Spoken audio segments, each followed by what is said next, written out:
Selamat siang, Bapak Ibu di peserta di RUP 1. Apa suara saya sudah terdengar? Sudah, Ibu. Sudah. Untuk peserta di room 1 kita ada 5 peserta pemakalah dari seminar kali ini. Saya coba cek terlebih dahulu, nggih. Sudah hadir semuanya.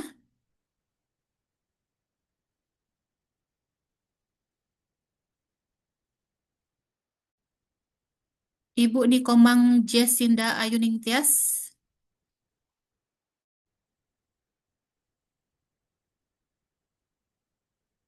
Ibu Ayu Sri Dewi, Hadir, Ibu. hadir nggih. IKD Agus Pribawan Saputra, Hadir, Ibu. Gafrila Tamariska, Hadir Ibu. Niputu Risma Sastra Heni. Hadir, Ibu. Oke, berarti karena sudah lengkap, jadi perkenalkan saya Nyoman Putri Sumaryani yang menjadi moderator di room 1. Jadi untuk di room 1, masing-masing pemakalah mempresentasikan makalahnya itu selama 10 menit. Dan nanti itu sudah mempresentasikan dan apabila ada sesi pertanyaan dari masing-masing yang ada di room ini bisa disampaikan dan satu pemakalah itu tepat waktunya 10 menit. Kemudian nanti di akhir kita ada sebagai pemakalah terbaik. Jadi Bapak Ibu bisa menampilkan makalah. Jadi banyak adik-adik ya ini kayaknya adik-adik atau Bapak Ibu, saya panggil Bapak Ibu malahan ya seperti itu. Jadi saya mulai untuk presentasi. Jadi dari pemakalah masing-masing akan yang membagikan makalah PPT-nya, kemudian mempresentasikan. Saya akan mengatur waktunya tepat 10 menit. Untuk presentasi yang pertama itu dari Saudara Ayu Sri Dewi. Oke, baik, Ibu. Ayu Sri Dewi. Oke? Ya, eh, kita mulai. Iki sudah jam 12.50, kita mulai untuk presentasi. Dipersilahkan.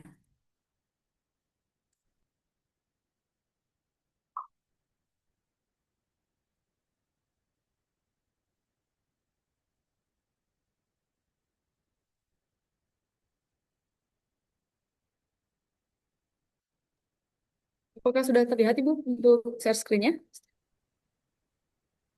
Sudah, ya, silahkan. Oke, baik. Om Swastiastu. Om Swastiastu. Selamat pagi, Bapak dan Ibu dosen, serta rekan-rekan semuanya. Sebelumnya, perkenalkan, nama saya Ayu Sri Dewi, mahasiswa program studi pendidikan matematika, Universitas PGRI Mahadewa Indonesia. Pada kesempatan ini, saya akan mempresentasikan artikel yang berjudul Eksplorasi Pengalaman Belajar Siswa Melalui Media Ular Tangga dalam Pembelajaran Matematika.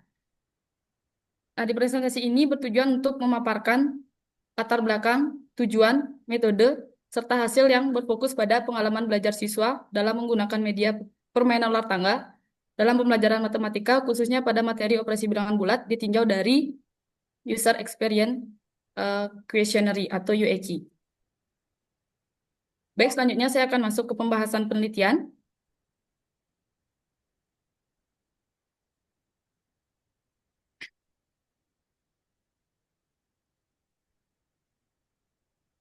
Pembelajaran matematika masih menghadapi tantangan dalam meningkatkan keterlibatan dan pemahaman siswa, terutama akibat dominasi metode konvensional seperti ceramah dan latihan berbasis buku.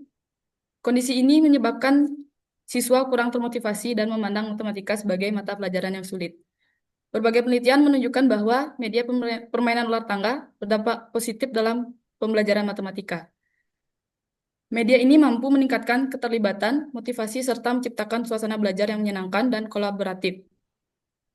Namun, penelitian sebelumnya umumnya berfokus pada hasil belajar, sementara kajian tentang pengalaman belajar siswa atau user experience masih terbatas. Oleh karena itu, penelitian ini bertujuan untuk mendeskripsikan pengalaman belajar siswa dalam menggunakan media permainan ular tangga pada materi operasi bilangan bulat ditinjau dari perspektif User Experience Questionnaire atau UEQ. Nah, adapun tujuan dari penelitian ini yaitu yang pertama, mendeskripsikan pengalaman belajar siswa dalam menggunakan media permainan ular tangga pada pembelajaran matematika materi operasi bilangan bulat.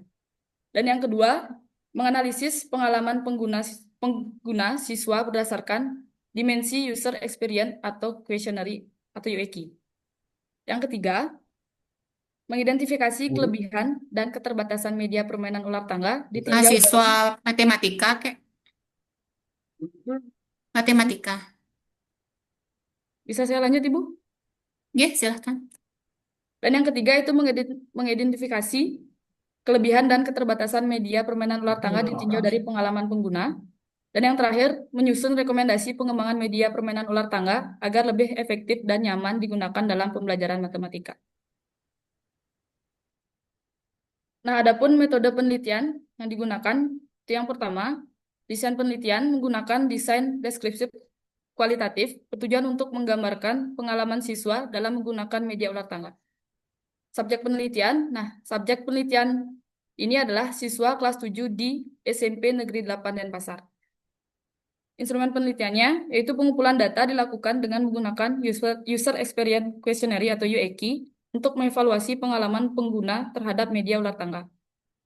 Untuk analisis datanya, teknik analisis data dilakukan secara deskriptif, yaitu dengan menghitung skor rata-rata dan distribusi data dari setiap dimensi pada UEQ. Nah, adapun hasil, secara keseluruhan,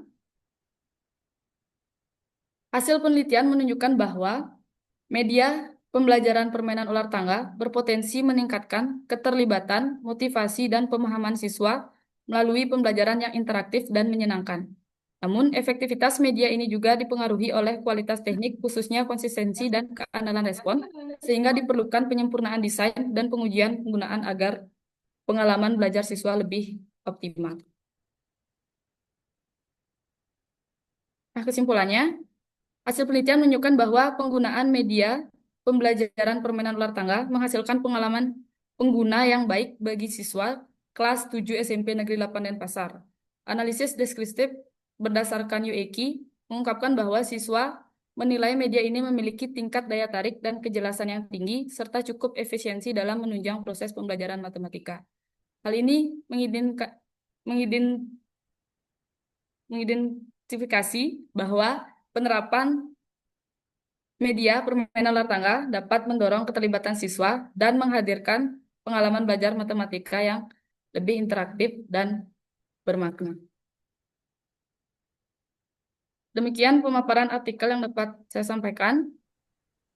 Semoga hasil penelitian ini dapat memberikan kontribusi bagi pengembangan media pembelajaran matematika yang lebih inovatif dan berpotensi pada pengalaman belajar siswa. Terima kasih atas perhatiannya. Saya tutup dengan Parama Santi. Om Santi Santi Santi Om. Om Santi Santi Santi Om. Eh, jadi waktu untuk pemakalah pertama kita ini masih lagi 4 menit.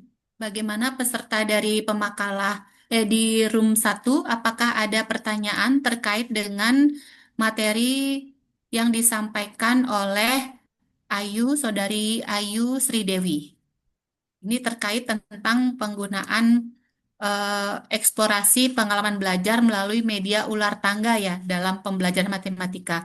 Ini ular tangga ini adalah eh, hal yang dulu zaman waktu saya masih kecil sering digunakan, tapi sekarang menjadi media. Mungkin ada pemakalah dari room 1 yang tertarik untuk bertanya terkait dengan yang disampaikan oleh Saudari Ayu Sridewi. Kami persilakan.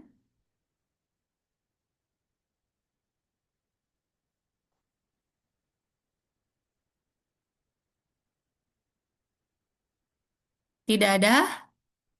Tidak ada pertanyaan? Jika tidak ada, kita mungkin kasih aplaus sama-sama untuk Saudari Ayu Sridewi atas makalahnya, ya, luar biasa sekali terkait dengan media yang ditampilkan dalam seminar kali ini.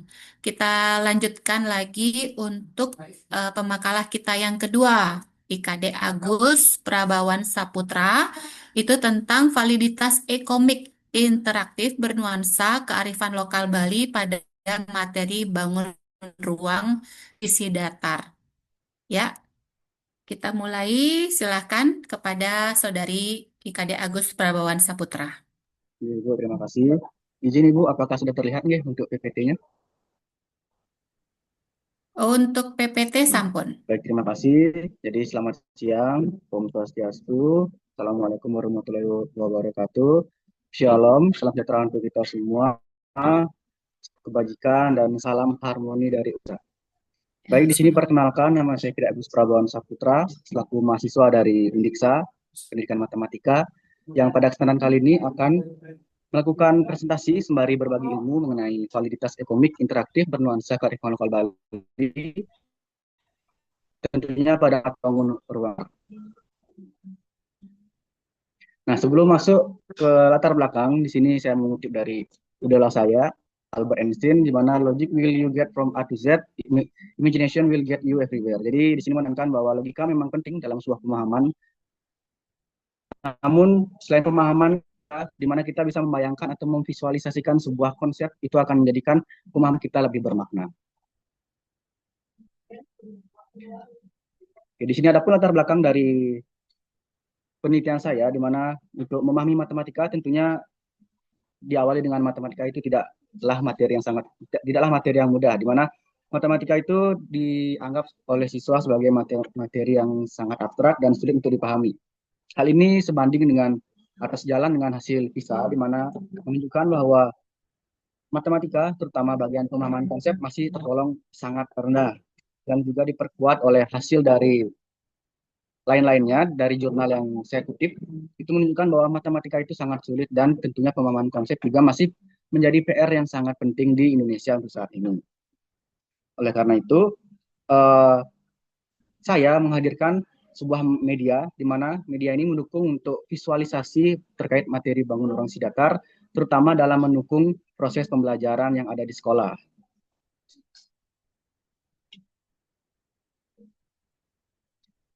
Lalu di sini ada pun tujuan dari penelitian saya. Pertama itu terkait dengan validitas media dari ahli materi dan validitas media dari ahli media. Adapun untuk metode saya menggunakan desain penelitian ADI, namun untuk saat ini hanya sampai di validitasnya saja. Lalu untuk subjek validitas ada 2 ahli materi dan 2 ahli media.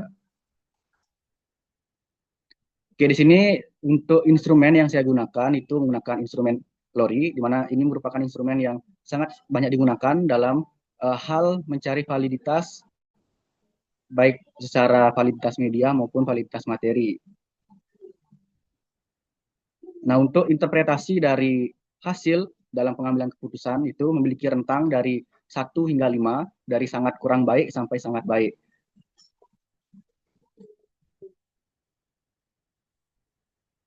Nah, di sini adapun hasil dari validitas ahli materi yang saya dapatkan, di mana kita mencari rata-rata aspek, didapatkan bahwa media yang saya kembangkan berupa e-komik interaktif bernuansa kearifan lokal Bali, yang lebih fokus pada materi bangun ruang sidatar, didapatkan rata-rata skor maksimal adalah 4,8, yang jika kita input pada pengambilan keputusan itu berada di kategori sangat baik.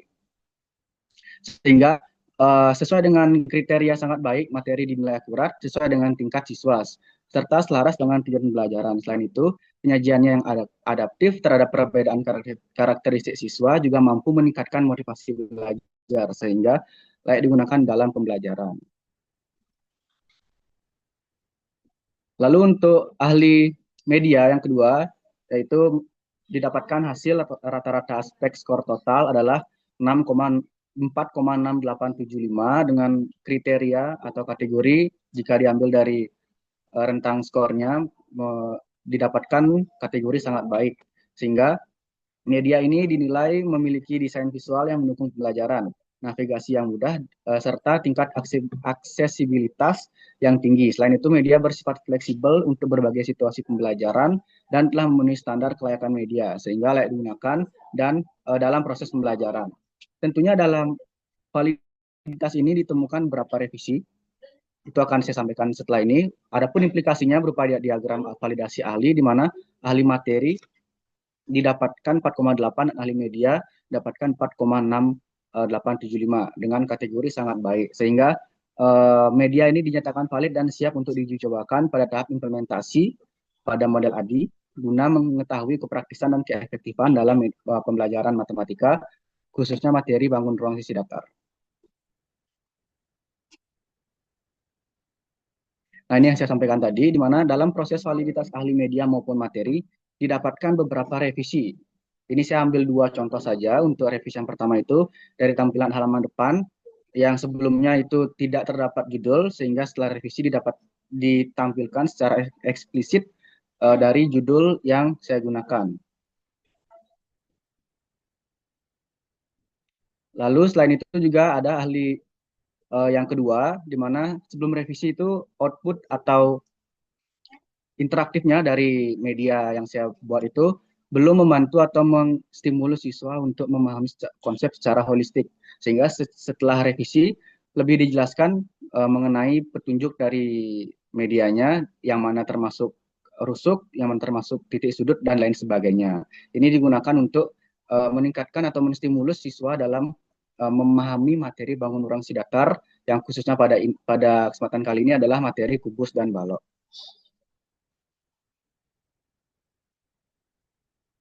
Nah, ini sekilas media e-komik interaktif yang saya kembangkan dengan bernuansa kearifan lokal Bali. Kearifan yang dimaksud adalah hanya mencakup dari segi pakaian, alur cerita, nama tokoh, background, dan sinopsis. Jadi itu bernuansa atau ibaratnya berbau Bali seperti itu. Jadi hanya mengintegrasikan bahwa materi matematika itu bisa dikaitkan dengan budaya lokal, khususnya budaya Bali. Sehingga dalam proses pembelajaran, siswa itu lebih mengetahui atau lebih menggunakan pemahaman secara bermakna bahwa materi yang diajarkan di sekolah itu terdapat di kehidupan sehari-hari. Sehingga dalam proses pembelajarannya bisa menekankan pada pemahaman konsep, terutama pada materi bangun ruang sisi datar. Oke, baik, sekian presentasi singkat dari saya.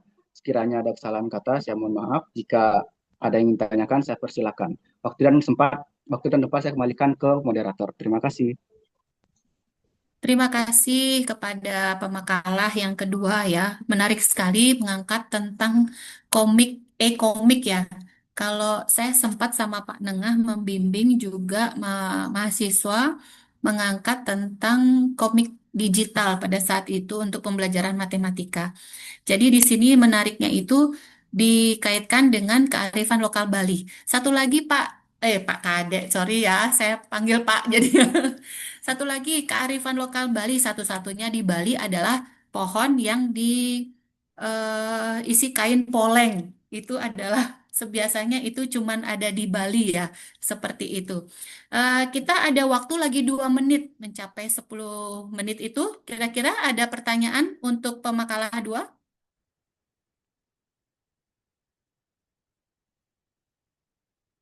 Ini menarik sekali loh, sesuai sekali dengan tema ya, micro learning. Jadi sepenggal dipotong-potong ceritanya berupa komik, tetapi menyampaikan tentang bangun ruang.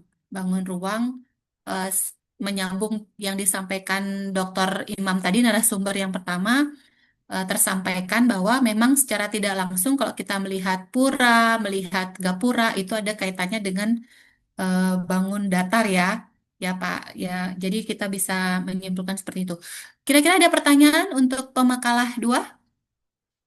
Ini malu-malu sepertinya semua di room 1. Ini apa memang ini ada dua kemungkinan, malu atau memang sudah sangat lengkap sekali dari pemakalah 1 dan 2 untuk menjelaskan dari materinya. Oke, jika tidak kita kasih aplaus untuk pemakalah kedua kita. Kita lanjut ke pemakalah selanjutnya. Hmm, Terima kasih, dari Bu. Terima kasih, nggih, Saudara IKD Agus Prabawan Saputra. Kita lanjut pemakalah berikutnya, itu sama dari Universitas Pendidikan Ganesha, Gavrila Tamariska, yang mempresentasikan tentang penerapan model pembelajaran berbasis masalah kontroversial untuk meningkatkan kemampuan berpikir kritis siswa kelas 11. Ya, sudah siap untuk Saudari Gavrila? Sudah, Ibu. Nggih, silahkan dipresentasikan.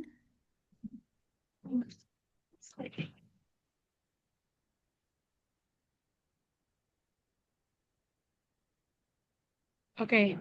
Om Swastiastu. Om Swastiastu. Assalamualaikum warahmatullahi wabarakatuh. Shalom, Om Namo Buddhaya. Salam sejahtera bagi kita semua. Salam harmoni dari kami pendidikan Universitas Pendidikan Ganesha. Terima kasih Ibu atas kesempatan yang diberikan kepada saya. Sebelumnya perkenalkan, nama saya Gavrila Tamariska. Saya merupakan mahasiswa Pendidikan Matematika semester 8 dari Universitas Pendidikan Ganesha, yang pada kesempatan kali ini saya akan memaparkan penelitian saya berkaitan dengan penerapan model pembelajaran berbasis masalah kontroversial atau yang disingkat dengan PBMK terhadap kemampuan berpikir kritis matematis siswa kelas 11 SMA. Jadi, adapun yang melatar belakangi penelitian ini yang mana kemampuan berpikir kritis siswa itu masih rendah. Hal ini dilihat dari skor PISA dan juga didukung oleh hasil observasi yang telah saya lakukan di salah satu SMA Negeri 2 di Singaraja. Nah, jadi pada hasil observasi itu saya memperoleh bahwa kemampuan berpikir kritis siswa itu masih rendah.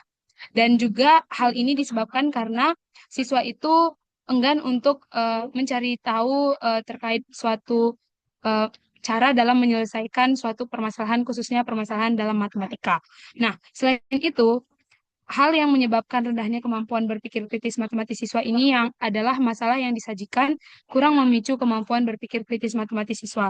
Sehingga ketika suatu masalah itu tidak memicu, maka siswa itu enggan untuk menyelesaikan masalah itu, atau siswa itu menjadi kurang tertarik untuk menyelesaikan masalah itu. Nah, melihat hal itu, kemampuan berpikir kritis matematis itu merupakan salah satu kemampuan yang sangat penting dan diperlukan dalam pembelajaran matematika, sehingga hal itu sangat urgent dan penting untuk dilakukan. Sehingga pada penelitian ini saya memberikan solusi, yaitu penerapan dari model pembelajaran berbasis masalah kontroversial, yang mana model pembelajaran berbasis masalah kontroversial atau PBMK ini merupakan model pembelajaran yang hasil modifikasi dari model pembelajaran berbasis masalah. Nah, model PBMK ini merupakan penerapan model yang menjadikan masalah kontroversial sebagai starting point pembelajaran. Nah, adapun yang menjadi rumusan masalah saya dalam penelitian ini adalah apakah kemampuan berpikir kritis matematis yang dibelajarkan dengan model PBMK ini lebih tinggi dibandingkan dengan kemampuan berpikir kritis matematis yang diajarkan dengan model konvensional. Dan yang menjadi tujuan penelitian saya sendiri adalah untuk menjawab rumusan masalah, yaitu untuk mengetahui apakah kemampuan berpikir kritis matematis siswa yang dibelajarkan dengan model PBMK ini lebih tinggi dibandingkan dengan kemampuan berpikir kritis matematis yang dibelajarkan dengan model pembelajaran konvensional. Nah, metode penelitian saya ini berjenis kuasi eksperimen, yang mana dalam penelitian ini akan ada dua kelompok, ada kelompok eksperimen dan kelompok kontrol. Yang mana kelompok eksperimen ini akan saya berikan perlakuan, yaitu model PBMK, dan untuk kelas kontrolnya akan saya berikan perlakuan, yaitu model pembelajaran konvensional. Nah, yang menjadi populasi penelitian saya ini adalah siswa kelas 11 pada kelompok belajar IPS dan bahasa di SMA Negeri 2 Singaraja, yang mana kelompok belajar ini sudah saya uji terlebih dahulu kesetaraannya, dan terbukti bahwa kelompok belajar IPS dan bahasa di SMA Negeri 2 Singaraja ini sudah setara, sehingga saya dapat menyimpulkan bahwa kemampuan awal dari siswa pada kelas ini sudah setara. Dan untuk sampel penelitiannya, saya menggunakan teknik cluster random sampling, yang mana dari siswa dengan kelompok belajar IPS dan bahasa saya mengambil dua kelas, yaitu kelas 11H saya jadikan sebagai kelompok kontrol dan 11I sebagai kelompok eksperimen. Nah, dari sebelum saya masuk untuk menguji coba instrumen kepada siswa penerapannya, saya melakukan uji coba instrumen terlebih dahulu. Yang pertama itu melalui uji validitas isi, yaitu kepada pakar, salah satu dosen, dan salah satu guru matematika di SMA Negeri 2 Singaraja. Dan hasilnya menunjukkan bahwa instrumen yang saya buat itu sudah valid. Kemudian saya juga melakukan uji coba instrumen kepada kelas yang lebih tinggi daripada kelas yang saya gunakan penelitian, yaitu di siswa untuk kelas 12, dan hasilnya menunjukkan bahwa nilai R hitungnya itu lebih besar dari R tabel, sehingga untuk validitas butir soal itu dapat disimpulkan bahwa instrumen tersebut valid. Dan untuk tidak hanya berhenti di situ, saya juga menguji nilai reliabilitasnya, dan terlihat bahwa nilainya itu 0,922, yang memiliki arti bahwa instrumen yang saya buat ini berreliable tinggi. Nah, setelah itu saya melaksanakan penelitian di SMA Negeri 2 Singaraja selama kurang lebih 2 bulan, di mana di sini penerapan dari model PBMK dan juga penerapan dari model pembelajaran konvensional itu sendiri. Nah, hasil penelitiannya menunjukkan bahwa rata-rata untuk siswa di kelompok eksperimen lebih tinggi daripada siswa di kelompok kontrol. Namun tidak hanya berhenti di situ saja, saya melakukan uji hipotesis untuk melihat apakah perbedaan dari nilai ini berpengaruh signifikan atau tidak. Nah, untuk itu saya menguji hipotesis penelitian saya, namun terlebih dahulu saya uji normalitas dan uji homogenitas terlebih dahulu, karena itu merupakan prasyarat untuk dapat dilakukan uji hipotesis penelitian, yang mana dapat dilihat bahwa nilai Kolmogorov-Smirnov-nya itu lebih dari 0,05, sehingga eh, tes dari kemampuan berpikir kritis matematis ini berdistribusi normal. Begitu juga dengan uji homogenitas yang dapat dilihat bahwa nilai sigma lebih besar dari 0,05. Artinya tes ini memiliki varians yang homogen. Setelah kedua asumsi tersebut terpenuhi, maka saya melakukan uji T1 ekor. Kenapa saya melakukan uji T1 ekor? Karena saya ingin menguji apakah model kemampuan di kelas model PBMK ini lebih tinggi atau tidak, seperti itu. Dan untuk kesimpulannya, saya menarik kesimpulan dari nilai T hitung dan juga T tabel, yang mana nilai T hitung itu lebih besar dari tabel, sehingga H0-nya ditolak, dan dapat disimpulkan bahwa model pembelajaran berbasis masalah kontroversial ini di kemampuan berpikir kritisnya itu lebih tinggi dibandingkan siswa yang dibelajarkan dengan model PBMK itu sendiri. Berikut merupakan lampiran yang saya tampilkan untuk pembahasan dari ataupun kutipan dari masalah kontroversial yang dikerjakan oleh siswa. Nah, jadi kesimpulannya itu dari penelitian yang telah saya lakukan itu bahwa kemampuan berpikir kritis siswa yang dibelajarkan dengan model PBMK itu lebih tinggi daripada siswa yang dibelajarkan dengan model pembelajaran konvensional, sehingga dapat disimpulkan bahwa model PBMK ini berpengaruh positif terhadap kemampuan berpikir kritis matematis siswa. Adapun yang menjadi saran dalam penelitian saya ini yaitu penelitian selanjutnya hendaknya dapat mengkombinasikan model PBMK ini dengan pendekatan digitalisasi, terutama untuk materi-materi yang memang memerlukan pendekatan digitalisasi seperti itu. Dan juga karena untuk waktu pembuatan masalah kontroversial ini cukup lama, sebaiknya dipersiapkan lebih jauh hari agar masalah kontroversial yang dihasilkan itu memang benar-benar mampu memicu kemampuan berpikir kritis matematis siswa. Baik, sekian yang dapat saya sampaikan terkait pemaparan saya. Saya kembalikan kepada moderator.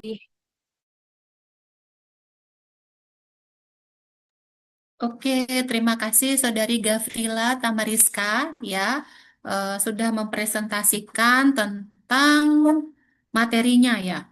Jadi 10 menit itu lama loh, jadi jangan ngebut-ngebut ngomongnya pelan-pelan, tetapi sudah masuk semua yang disampaikan.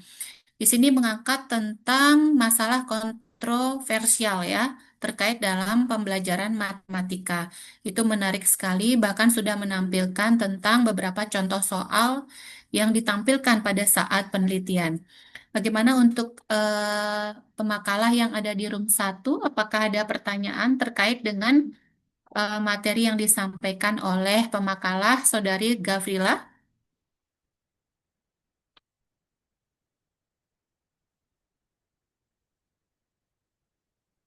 Jadi tidak ada pertanyaan berbasis masalah kontroversial. Mungkin Saudari Gavrila bisa memberikan satu contoh masalah kontroversial yang diangkat pada saat penelitian?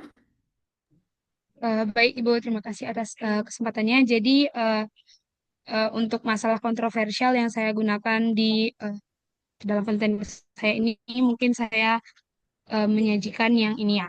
Jadi, ini itu merupakan salah satu masalah kontroversial yang saya gunakan pada saat penelitian, yang mana ini adalah materi lingkaran. Untuk materi lebih spesifiknya adalah garis singgung. Jadi dari sini itu terdapat suatu masalah dan terdapat dua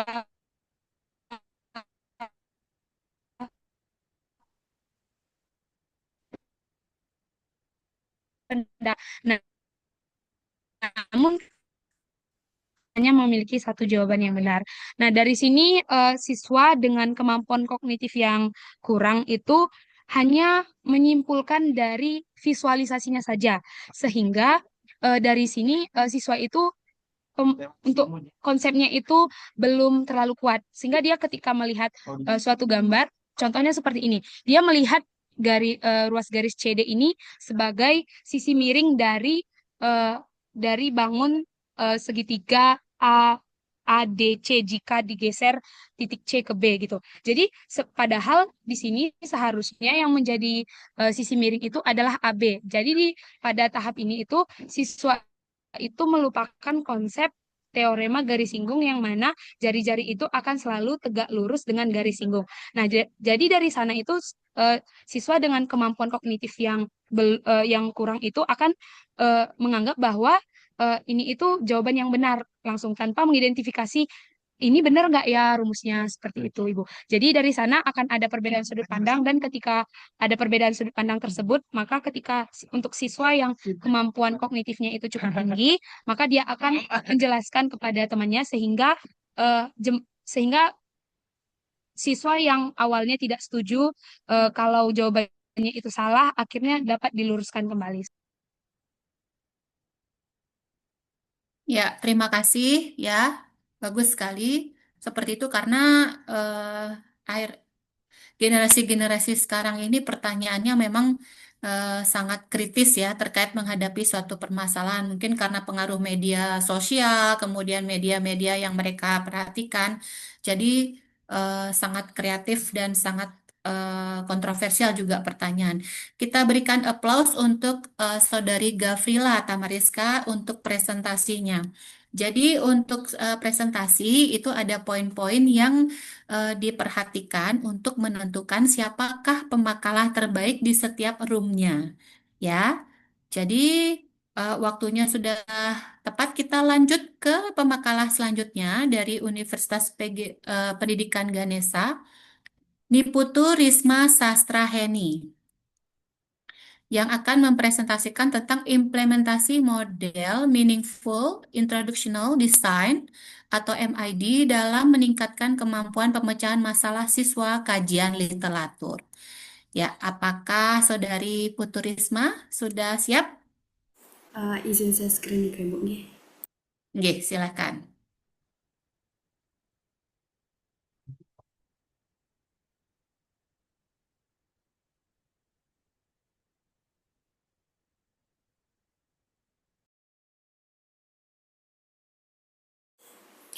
Baik Ibu, izin saya mulai. Sebelumnya Om Swastiastu, Assalamualaikum warahmatullahi wabarakatuh, Shalom Namo Buddhaya, salam sejahtera untuk kita semua.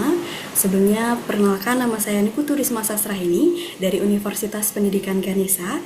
Pada kesempatan kali ini saya akan mempresentasikan mengenai implementasi model Meaningful Introductional Design atau disingkat dengan MID dalam meningkatkan kemampuan pemecahan masalah siswa yang merupakan sebuah kajian literatur. Baik, di sini ada pun latar belakang dari penelitian saya, di mana kita ketahui bahwanya kemampuan pemecahan masalah matematika merupakan salah satu kompeten penting dalam pembelajaran matematika, karena berperan dalam membentuk pola pikir siswa, berpikir kreatif, dan berpikir kritis. Namun, berdasarkan hasil PISA tahun 2022, skor matematika siswa Indonesia hanya mencapai 366, yang masih berada di bawah rata-rata yang sebesar 472. Nah, kondisi tersebut menunjukkan bahwa kemampuan pemecahan masalah matematika siswa di Indonesia itu masih perlu ditingkatkan. Selain itu, permasalahan yang sering ditemukan di lapangan itu adalah proses pembelajaran matematika yang masih cenderung berorientasi pada hafalan, sehingga pemahaman konsep siswa menjadi kurang optimal dan keterlibatan siswa dalam pembelajaran itu relatif rendah.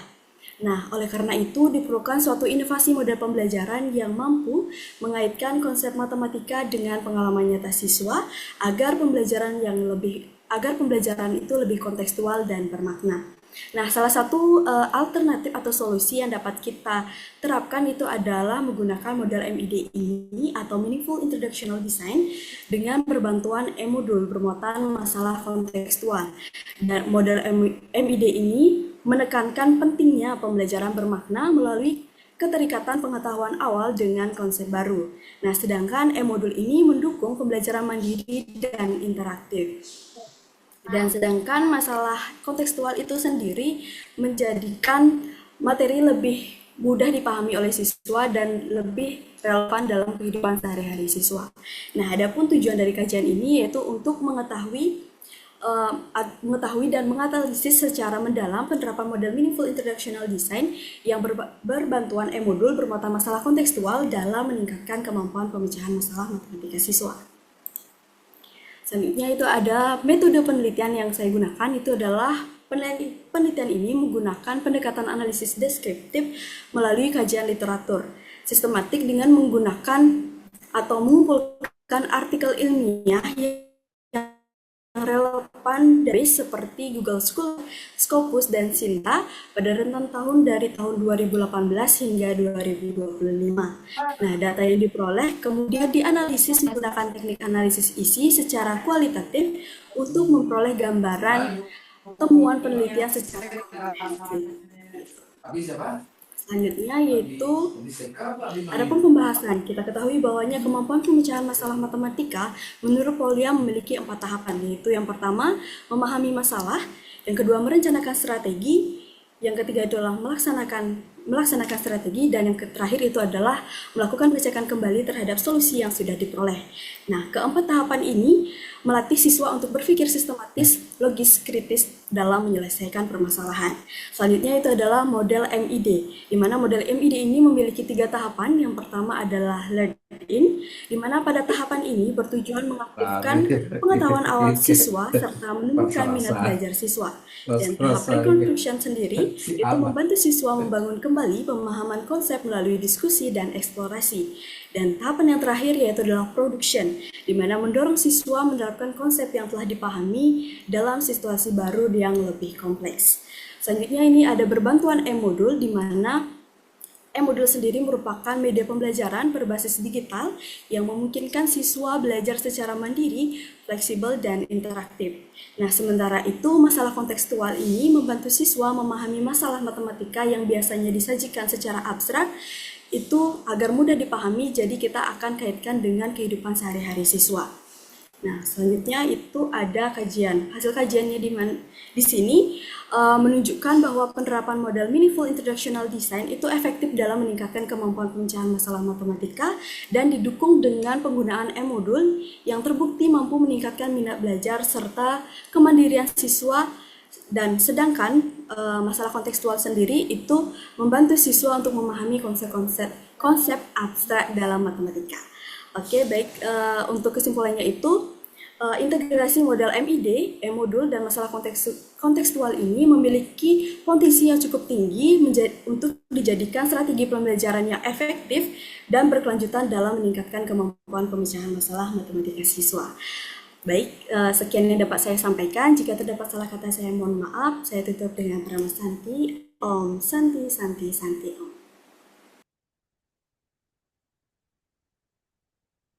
Ya, terima kasih kepada Saudari Niputurisma Sastraheni. Ya, waktunya masih ada 4 menit. Apabila ada yang ingin bertanya terkait tentang yang disampaikan oleh Risma tentang implementasi model meaningful. Bagaimana adik-adik di room 1? Izin bertanya, Ibu. Nggih, silakan. Oke, baik. Terima kasih atas kesempatannya. Perkenalkan kembali, nama saya Kedagus Prabawan Saputra. Di sini saya izin bertanya kepada Saudari Risma. terkait dengan model yang digunakan, di mana bagaimana tahapan dalam model MID ini mendukung dan memfasilitasi proses pemecahan masalah matematika siswa secara sistematis sesuai dengan tahapan pemecahan masalah menurut teori Polya. Sekian dari saya, terima kasih. Ya, kepada Saudari Risma, bisa ditanggapi untuk pertanyaan dari saudara Kadek. Baik, terima kasih atas pertanyaannya. Jadi izin saya menjawab. Tadi untuk pertanyaannya itu adalah bagaimana MID itu mendukung dan memfasilitasi tahapan pemecahan masalah menurut Polya. Jadi kita bisa selaraskan dari tahapan MID dan tahapan pada Polya itu sendiri. Kita bisa lihat pada tahapan yang pertama pada MID itu adalah learn in, di mana itu adalah membantu siswa memahami masalah dengan mengaitkan pengetahuan awal mereka dengan konsep baru.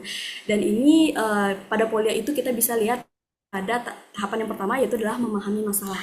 Dan yang kedua yaitu adalah tahapan reconstruction, di mana pada tahapan ini itu adalah memfasilitasi siswa dalam merencanakan dan melaksanakan strategi penyelesaian melalui diskusi dan eksplorasi konsep.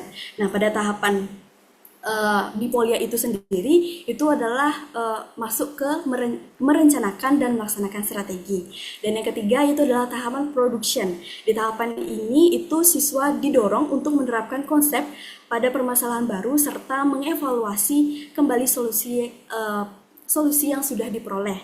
Nah, pada tahapan production ini itu masuk ke mengecek dan menerapkan solusi pada Polya. Nah, dengan demikian model MID itu dapat membimbing siswa dan menyelesaikan masalah matematika secara sistematis dan bermakna seperti itu. Bagaimana, Saudari Agus? Sudah dijawab oleh Saudari Risma terkait tentang pertanyaannya. Ibu, sampun cukup dari tiang. Terima kasih, Ibu. Tampun cukup. Gih, menarik sekali ya. Dari tadi ada ekonomi, kemudian permasalahan kontroversial, dan juga dari MID. Kemudian di sini ada satu pemakalah yang tidak bisa memberikan. Saya coba eh, menampilkan dari.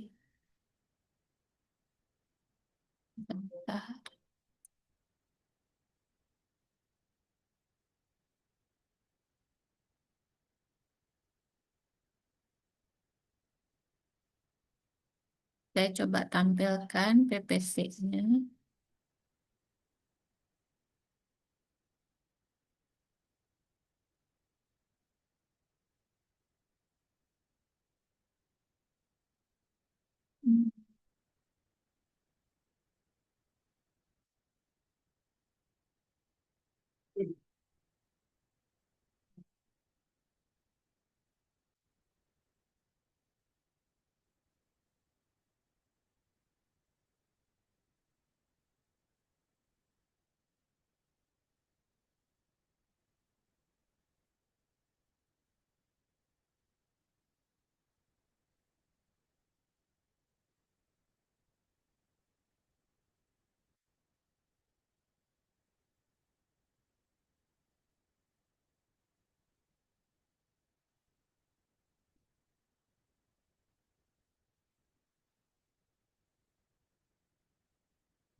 Ya, baiklah, ternyata terjadi kesalahan sehingga dari video yang dikirimkan tidak bisa saya tampilkan. Jadi saya mengucap terima kasih kepada pemakalah pada room 1 ya. Jadi untuk eh, pemakalah ada dari Nikomang Jesinda itu tidak bisa ditampilkan presentasinya, namun sudah mengirimkan PPT kepada tim dari panitia, kemudian dari Ayu Sri Dewi sudah mempresentasikan, IKD Agus Prabawan Saputra, Gavrila Tamariska, dan Ibu Turisma Sastra. Jadi setelah penampilan makalah dari presentasi di room 1 ini, kita akan lanjut untuk kembali ke room 1 untuk dinyatakan siapakah pemakalah terbaik pada room 1. Berdasarkan eh, poin-poin nilai yang diberikan oleh tim panitia, itu aspek penilaian itu dari penguasaan materi, kemudian kedalaman indikatornya adalah kedalaman konsep dan ketepatan data, sistem penyajian, dan juga indikatornya dari alur logis dan runtut, kemudian dari komunikasi, kejelasan suara, bahasa, dan juga intonasi, serta media presentasi, dilihat dari kualitas slide atau medianya, kemudian manajemen waktu, ketepatan durasi dari presentasi, dan juga interaksi terhadap audiens, kemampuan menjawab pertanyaan atau interaksinya terhadap audiens. Dan aspek penilaian yang ketujuh adalah profesionalisme dari etika, kesiapan, dan juga dari sikap. Jadi untuk itu, saya sudah melihat dari poin-poin tersebut, selaku moderator akan memberikan nilai kepada panitia dan juga sudah diperoleh nilai untuk pemakalah terbaik pada room 1 berdasarkan dari aspek-aspek penilaian, terutama ketika mempresentasikan, memperhatikan dari materi dan intonasi, ketepatan waktu. Maka dari room 1 pemakalah room terbaik itu adalah